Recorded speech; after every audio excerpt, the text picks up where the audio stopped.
it's become a playground because how she sees that world. Her ability to see the possibilities in herself and in the world in which she lives.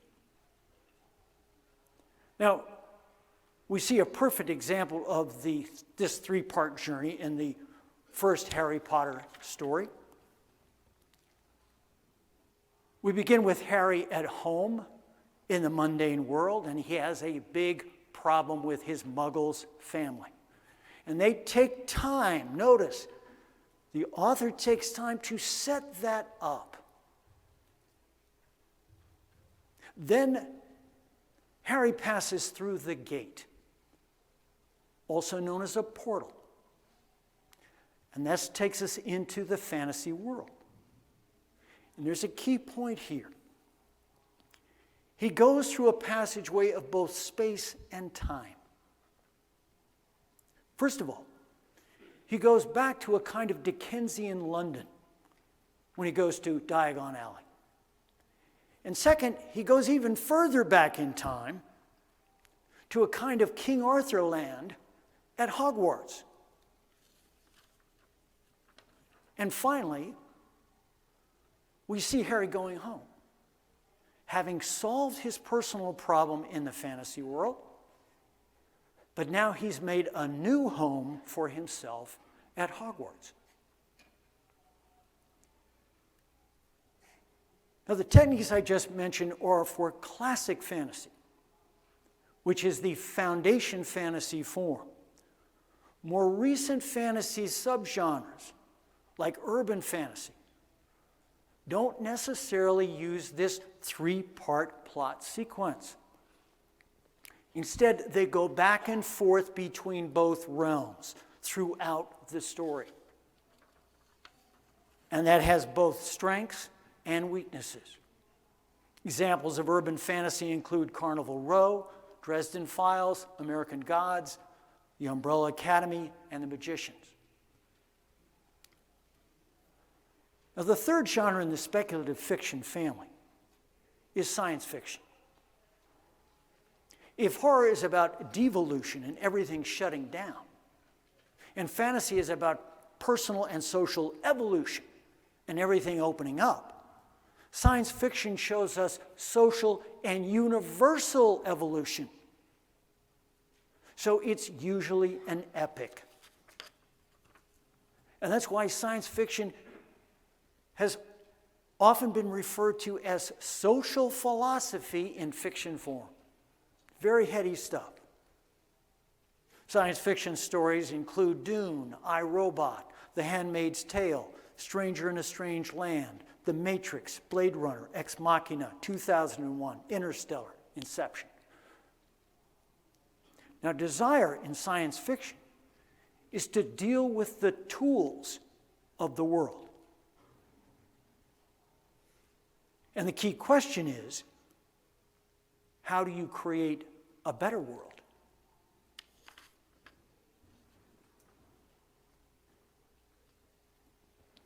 Now, there's a key point that we have to start with. Science fiction is not about predicting the future, as is commonly thought. It's about looking at the present world through different eyes. And this leads to technique number one. Always create a recognizable world. So the viewer sees it's different than my world, but it's still my world.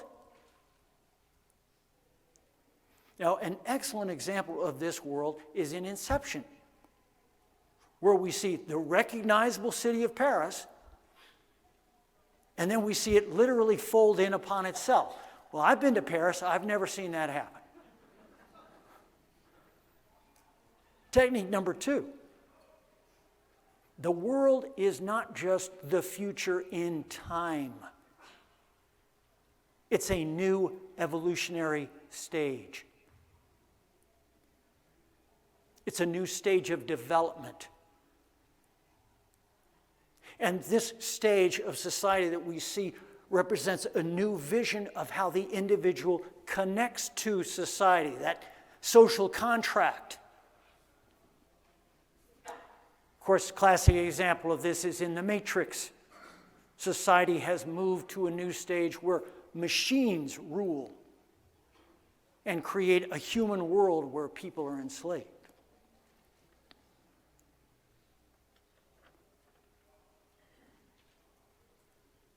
Now, the next story to look at is myth, and it is the foundation of more bestsellers and blockbuster movies than any other form.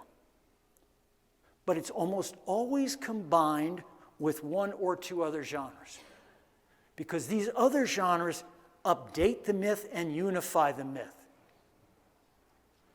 Myth story examples, Avatar. And I'm mentioning all these examples so you can focus, because again, especially when they're in the same family, a lot of times people get confused as to what the genre is they're really doing.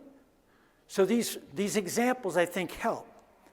Avatar, The Avengers, Star Wars, Hunger Games, which is also science fiction, Lord of the Rings, Harry Potter, which is also fantasy, X-Men, and The Matrix, which is also science fiction. The desire in myth is to go on a journey, ultimately leading to oneself. And the key question is, what is your destiny? In other words, what were you born to do? Now, myth structure comes from the biggest challenge that you face in making a myth story work. And one of these is the slow start. Now, partly that's because myth often starts with the birth of the hero. And so we have to get through that initial boring childhood period where basically nothing is happening in the story. So, what do? A key technique is to start the story with the rebirth of the hero. Rebirth of the hero. We see this at the beginning, we see this at the beginning of Avatar, when the hero is reborn in his Na'vi body. We see him in the womb, right? This big container. And in fact, there are 3 rebirths for this character over the course of that story. It is an example of the female myth. I wish I could get into it here. Maybe we can do it in questions, but it is going to be huge, and it's just come back in the last 10 years. This thing is massive. Now, the action story is a modern outgrowth of the myth form. Action stories include the Bourne series, John Wick, Raiders of the Lost Ark, the James Bond stories, Die Hard, Taken. The desire in action is to engage in combat. And the key question is freedom versus life. Meaning, stand and fight, or flee and live to fight another day. And of course, the action hero always stands and fights for freedom and what he believes in. Now, why? Well, the reason for that comes from the Western, which is also part of this family of genres. And there's a famous line from the Western, and you're going to know it as soon as I tell you. A man's got to do what a man's got to do, no matter how stupid that might be. But now that we've had a number of female action heroes, a woman's got to do what a woman's got to do. And they can make some stupid mistakes too. Now, the most important technique for action is to give your hero a psychological and moral weakness at the beginning of the story. Now, for decades, the action hero was a paragon of virtue.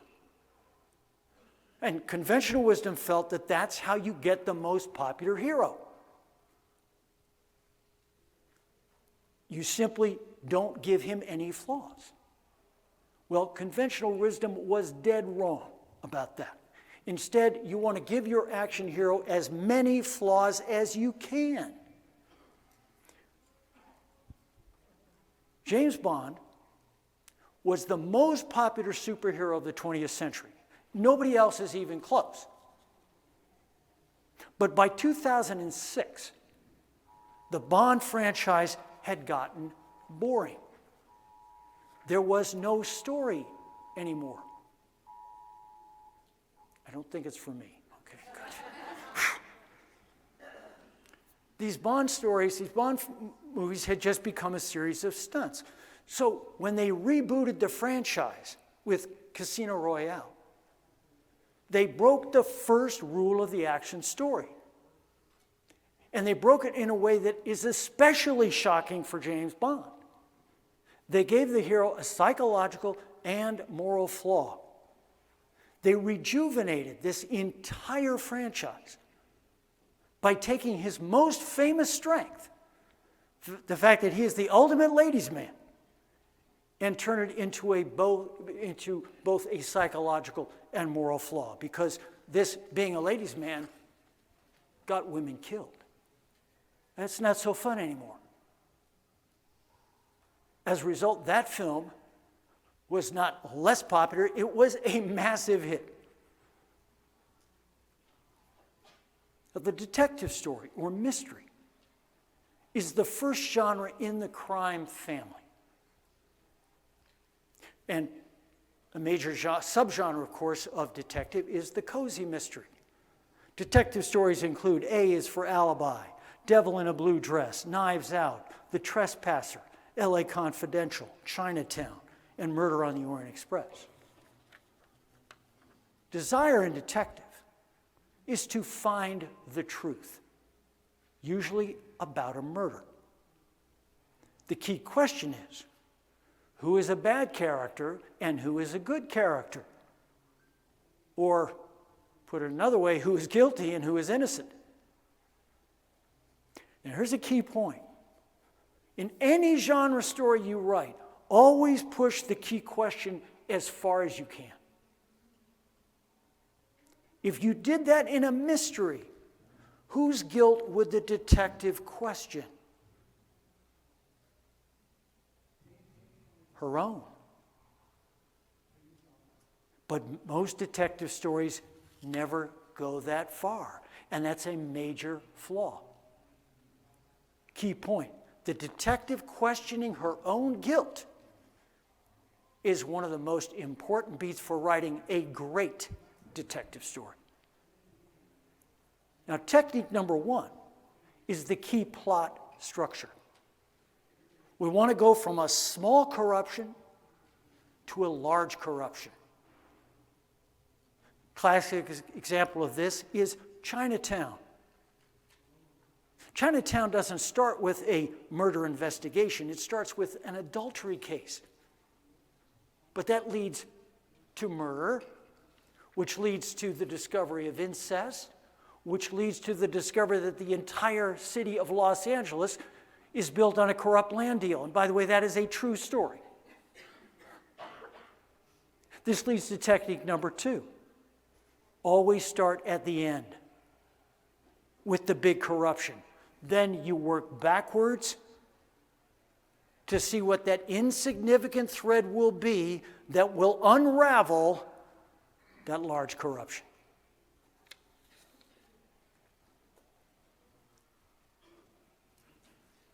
Crime is a broad category of stories that puts less emphasis on detecting the criminal, which is a detective story, and more on the battle between criminal and lawman.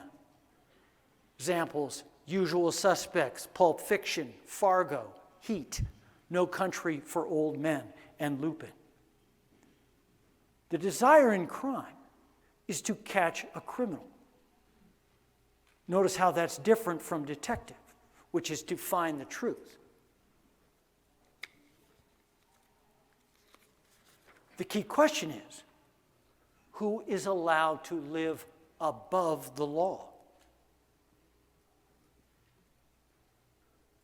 Technique number one for crime: make both guys great and both guys equal. A good crime story is always a heavyweight fight between criminal and lawman.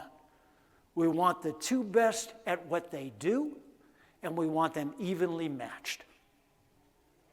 This gives you great punch, counterpunch, which is crucial to the middle of the story. And if either character is too strong, the story will die. Technique 2 is the big final reveal. Ideally, you want the biggest reveal at the very end of the story. And of course, you don't get a better example than that, than Usual Suspects. Thriller is a detective story in which the detective, or just the hero acting like a detective, becomes the victim and is in great danger. It's a combination of detective and horror. Examples: Girl on the Train, Girl with the Dragon Tattoo, Michael Clayton, Silence of the Lambs, Sixth Sense. Desire in thriller is to investigate while escaping attack. The key question: is your suspicion justified? Now, structure technique 1 in thriller, the storyline isn't just about escaping attack. There are 2 lines you have to track as the writer: the personal and the crime. And this gives us a key point. You have to show how the hero's psychological and moral weakness will be solved by uncovering the crime. In other words, you're going to connect the hero's weakness to the crime. Let's take an example from the classic thriller Rear Window. Grace Kelly was the most beautiful woman of the 1950s. That is a scientific fact. Do not argue with me on it. I have proof. The hero's weakness in this story is that he can't commit to marry Grace Kelly. Clearly, the man has some problems, right? But by solving the murder with her, he commits to marry her. So he accomplishes 2 tracks. He solves the crime, and he fulfills his personal need. Technique number 2 is your hero must investigate while also fending off attack. For example, Michael Clayton investigates the death of his friend while bad guys are planting a bomb in his car. Comedy is probably the most complicated of all the genres. First of all, because there's so many different kinds of comedy. And second, because they're all so different from each other. Examples: Confederacy of Dunces, Bridget Jones' Diary, Little Miss Sunshine, Wedding Crashers. The desire in comedy is to gain success or romance with humorous results. The key question: do you lie or show your true self? Comedy is about stripping away the facades by which we live so that we can become who we really are.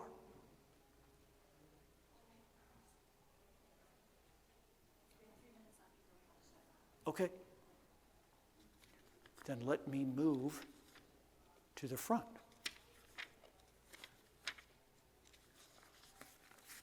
I'm just having too much fun here, and now I'm going to have to finish. We just have to shut the AV off, but I can still. I won't have projection or microphone, but I can still talk. So I'm fine with it. I'm fine with that. Let me just get some concluding things in, and then for anybody who would like to, I will project and we'll go through these other forms.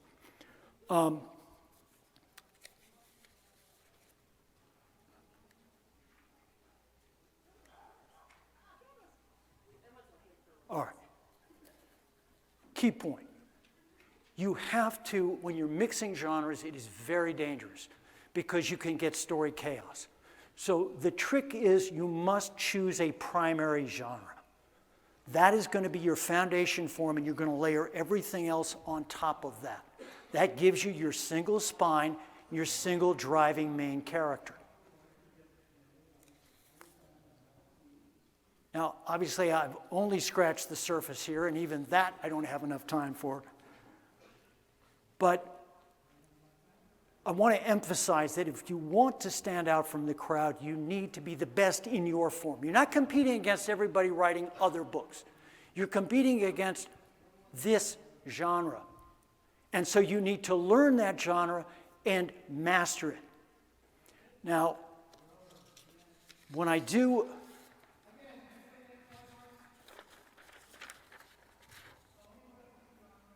as I say, when I'm not doing this class, I do a one-day class on each of these forms. And you can go to my website for genre classes and software. I cover all the techniques and plot beats in great detail. Just go to truby.com/members /Vegas 20Books.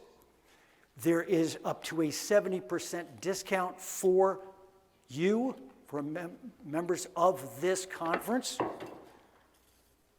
And the discount is available only to you for a limited amount of time. To get it, you have to use this coupon, Vegas 2022.